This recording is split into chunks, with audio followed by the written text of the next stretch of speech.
तो सत्ता की कवर स्टोरी की शुरुआत करते हैं आज कैराना से। जी हां, इस वक्त हम कैराना में मौजूद हैं। ग्राउंड से कैराना के मुद्दे को आपको बताने और समझाने की कोशिश कर रहे हैं। आज गृह मंत्री अमित शाह कैराना पहुंचे, डोर टू डोर कैंपेन किया। जी हां, 2017 में कैराना को सबसे बड़ा मुद्दा बनाने वाले अमित शाह 2022 में खुद ग्राउंड पर कैराना पहुंचे। लोगों से उन्होंने क्या कहा? अब सबसे बड़ा सवाल यह भी खड़ा हो रहा है, क्या 2017 में बना विधानसभा चुनाव का सबसे बड़ा मुद्दा कैराना 2022 में फिर से मुद्दा बनेगा?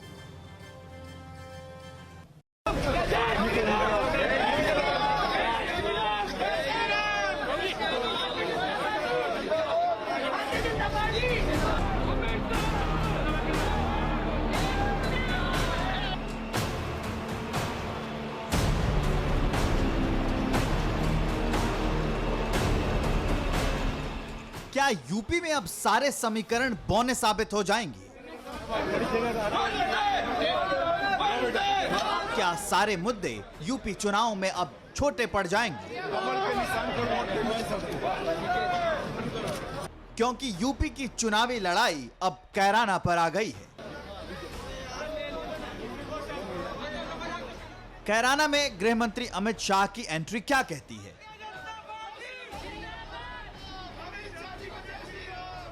ये भीड़, ये हुजूम, ये जोश, ये जुनून के क्या मतलब है? कैराना के लोगों के चेहरे की मुस्कुराहट क्या कहती है? अमित शाह के स्वागत में फूलों की बरसात के मायने क्या हैं? क्या ये तस्वीरें यूपी चुनाव में बदलते समीकरण को बयां कर रही हैं? कैराना में डोर टू डोर कार्यक्रम के जरिए बीजेपी ने चुनावी शंखनाद कर दिया। गृह मंत्री अमित शाह खुद कैराना पहुंचे, पलायन पीड़ित परिवारों से मुलाकात की। अमित शाह ने कहा कि अब कैराना के लोगों को भय नहीं।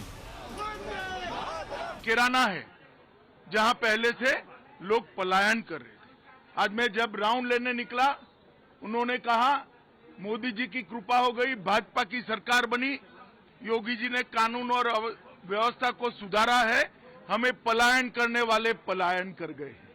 ये जो आत्मविश्वास उत्तर प्रदेश की जनता में मैं देख रहा हूं, मुझे लगता है कि आने वाले दिनों में उत्तर प्रदेश भारत का सबसे विकसित राज्य बनने जा रहा है। अब सवाल उठने लगे हैं कि क्या यूपी में जातियों का गणित बिगड़ने लगा है? क्या गठबंधन का सियासी मेल अब फेल हो जाएगा? सबसे अहम सवाल, क्या यूपी में कैराना का मुद्दा गेम चेंजर साबित होने वाला है? कैराना की जिन गलियों में कभी दहशत दिखाई देती थी, वहां अब तस्वीर बदली हुई नजर आती है। गृह मंत्री अमित शाह भी यहां पर पहुंचे हुए हैं और इन लोगों से बात कर रहे हैं जो उस दहशत के साए में भी थे और अब उस बदलाव के साथ भी हैं। कैराना 2017 में भी बड़ा चुनावी मुद्दा बना था।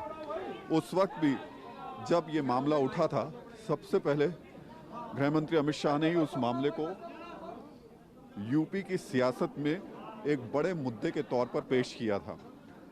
आज एक बार फिर से गृह मंत्री यहां पर मौजूद हैं। सुबह सुबह वोट डाल दीजिए। जय श्री राम, जय श्री राम। खैर, इन सवालों का असल जवाब 10 मार्च यानी चुनावी नतीजों के बाद मिलेगा।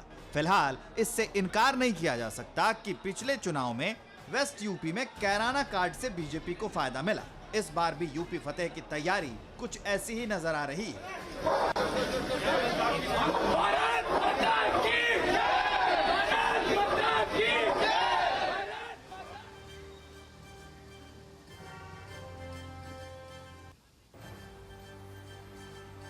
तो कैराना में अभी भी कुछ घरों में ताले लटके हुए हैं।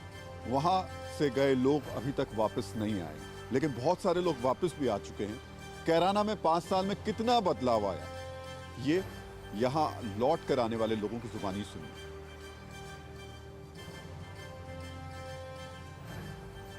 5 साल पहले वो अनमोल जो थोड़ा डरा सा दिखता था, उस अनमोल और इस अनमोल में क्या फर्क है? सर ने अब तो 5 साल में बहुत कुछ बदल गया जी। यहाँ पे तो रहने का जो एक माहौल था वो बहुत कुछ चेंज हो गया जी पहले के मुकाबले। सर 5 साल पहले जब मैं आपसे मिला था तो एक अंदर आपके डर था, वो दहशत दिखाई देती थी, कुछ फर्क है? देखिए 5 साल पहले 8 साल पहले मेरे भाई की हत्या कर दी गई थी 16 अगस्त 2014 को। उस समय का माहौल और इस समय के माहौल में धरती आसमान का अंतर है। कुछ बदलाव, कुछ चेंजेस देखने को मिल रहे हैं कैराना में? बदलाव ये तो है कि शांति तो बिल्कुल सही है पहले के हिसाब से। क्या माहौल है, क्या मजे आ रहे हैं, बहुत बढ़िया दुकानदारी मजे ले रहे हैं सरकार में, योगी सरकार में मजा आ रहे हैं। दिक्कत थी 5 साल पहले, बहुत दिक्कत थी, अब सुकून है। पहले लोग आते थे आके गुंडागर्दी करते थे, ठीक है, लेकिन अब क्या है, हम बेफिक्र हैं, चाहे रात को 10 बजे तक खोल लें, 11 बजे तक खोल लें। बढ़िया सरकार है। 5 साल में कोई हिंदू मुस्लिम का मुद्दा नहीं पेश आया, सबसे मेन चीज़ ये है। तो आज बहुत सारे लोग हैं जो वापस लौट चुके हैं, जिन्होंने पलायन किया था, अब कैराना में वापस आ गए हैं, अपना व्यापार शुरू कर चुके हैं, अपने काम धंधे पर लग चुके हैं। आज गृह मंत्री ने ऐसे ही एक परिवार से मुलाकात की। साधु स्वीट्स नाम के एक कारोबारी हैं जिनकी दुकान यहाँ पर है। जब यहाँ पर लोग पलायन के लिए मजबूर हुए थे तब ये परिवार भी यहाँ से चला गया था, लेकिन अब ये वापस आया है। इस परिवार का क्या कहना है, आइए इन्हीं की जुबानी सुनते हैं। राकेश जी, गृह मंत्री जी आए थे, काफ़ी देर तक आप लोगों के साथ बैठे, चाय भी पिया, क्या कुशल क्षेम पूछा, क्या बात हुई?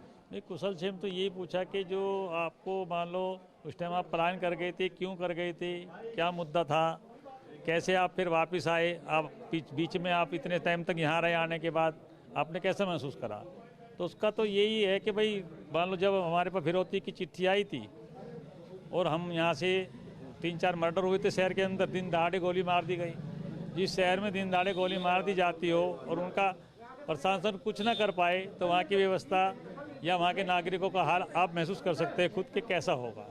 तो कुछ भरोसा दिया गृह मंत्री जी ने कि आप निडर रहिए? नहीं, अब हमें बहुत भरोसा दिया है कि जैसे आपके साथ पिछले 5 साल में रहा है, जैसा आपने महसूस किया है, उससे भी अच्छा फील करेंगे आने वाले समय में। तो कैराना शामली जिले का हिस्सा है। 2017 में ये एक बड़ा मुद्दा बना था, देश भर में चर्चा इसको लेकर के हुई थी और चर्चा हुई थी हिंदू परिवारों के पलायन को लेकर के। यही वजह रही कि 2017 के विधानसभा चुनाव में इस मामले ने एक बड़ा असर डाला और बड़े नतीजे, चेंजेस देखने को मिले, बदलाव के तौर पर देखने को मिले। लेकिन उससे पहले आपको बता देते हैं ये मामला था क्या। 2016 में कैराना में बड़ी संख्या में हिंदुओं ने अपने घरों पर मकान बिकाऊ है के पोस्टर्स लगाए थे, लिख दिया था अपने मकानों के ऊपर कि ये घर बिकाऊ हैं। बीजेपी ने आरोप लगाया था कि बदमाशों के डर से कई हिंदू परिवार पलायन करने को मजबूर हैं। हिंदुओं के पलायन का ये मुद्दा 2016 में बीजेपी के सांसद हुकुम सिंह ने उठाया था। 2017 के विधानसभा चुनाव के कैराना से हिंदुओं का पलायन बड़ा मुद्दा बना था। 2017 के विधानसभा चुनाव में इस मुद्दे ने अपना असर दिखाया। पश्चिमी यूपी में बीजेपी के पक्ष में वोटों का ध्रुवीकरण हुआ, जिसका असर नतीजों के तौर पर दिखाई भी दिया। 2012 में बीजेपी पश्चिमी यूपी में 16 सीटों पर सिमट गई थी, लेकिन 2017 के चुनाव में बीजेपी और सहयोगियों को 108 सीटें मिली थी। 2012 में समाजवादी पार्टी ने पश्चिमी यूपी में 52 सीटें जीती थी, लेकिन साल 2017 में सिर्फ ये 29 सीटों पर सिमट गई। बहुजन समाज पार्टी ने साल 2012 में पश्चिमी यूपी में 40 सीटें जीती थी, लेकिन 2017 में ये सिर्फ 3 सीटों पर रह गई। 2012 में कांग्रेस ने पश्चिमी यूपी में 8 सीटें हासिल की थी, लेकिन 2017 में उसे सिर्फ 3 सीटों पर ही संतोष करना पड़ा। 2017 के विधानसभा चुनाव में जब कैराना मुद्दा बना, तब 2013 में मुजफ्फरनगर में हुए हिंदू मुस्लिम दंगों को लेकर के भी बीजेपी ने कहीं ना कहीं उन सेंटिमेंट्स को इस्तेमाल किया और इसका फायदा जबरदस्त तरीके से 2017 के विधानसभा चुनाव में नतीजों के तौर पर देखने को मिला। 2012 के विधानसभा चुनाव में उत्तर प्रदेश में लगभग 68 मुस्लिम कैंडिडेट्स जीते थे और 2017 के विधानसभा चुनाव में सिर्फ 23 मुस्लिम कैंडिडेट को ही जीत मिली। पश्चिमी यूपी में मुस्लिम वोटर अच्छी तादाद में हैं, 22 जिलों में मुसलमान आबादी करीब 22% है। ये चुनाव नतीजों का रुख मोड़ने का दम रखते हैं, लेकिन 2017 के चुनाव में हिंदू वोट भारी पड़े। 2017 में पश्चिमी यूपी में 22% दलितों और 14% जाटों के व्यापक समर्थन ने बीजेपी को बहुत बड़ी बढ़त दिलाई। इस बार कैराना में बीजेपी जिस प्रकार प्रचार अभियान चला रही है, उससे साफ है कि 2017 वाले प्रदर्शन को हर हाल में जारी रखने की कोशिश की जाएगी। वैसे ये भी दिलचस्प कम नहीं है कि जिस कैराना को केंद्र बनाकर बीजेपी पिछले साल अपने को पिछले कुछ वक्त से मजबूत करने की स्थिति में कोशिश कर रही है, दिखाने की कोशिश कर रही है। पश्चिमी यूपी में खास तौर से वो कैराना सीट 2017 के विधानसभा चुनाव और 2019 के लोकसभा चुनाव की भी हम बात करेंगे, लेकिन 2018 के जो लोकसभा का उपचुनाव हुआ था बीजेपी के हाथों से निकल गई थी। 2017 के विधानसभा चुनाव में यहां से बीजेपी की उम्मीदवार मृगांका सिंह चुनाव हार गई थी। मृगांका सिंह को समाजवादी पार्टी के नाहिद हसन ने हरा दिया था। साल 2018 में कैराना से सांसद हुकुम सिंह के निधन के बाद उपचुनाव हुए तो बीजेपी ने उनकी बेटी मृगांका सिंह को टिकट दिया, लेकिन मृगांका सिंह को इस उपचुनाव में आरएलडी की तबस्सुम हसन के हाथों हार मिली। शायद यही वजह रही कि साल 2019 में लोकसभा चुनाव में बीजेपी ने प्रदीप चौधरी को उम्मीदवार बनाया और प्रदीप चौधरी ने तबस्सुम हसन को हरा दिया।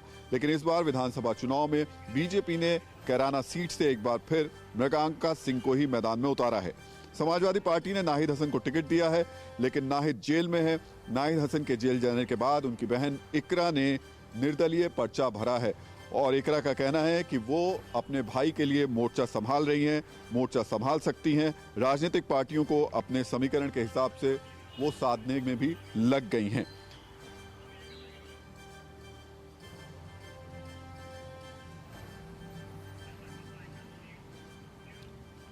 परवाह देश की, सोमवार से शुक्रवार रात 10 बजे TV9 भारतवर्ष पर।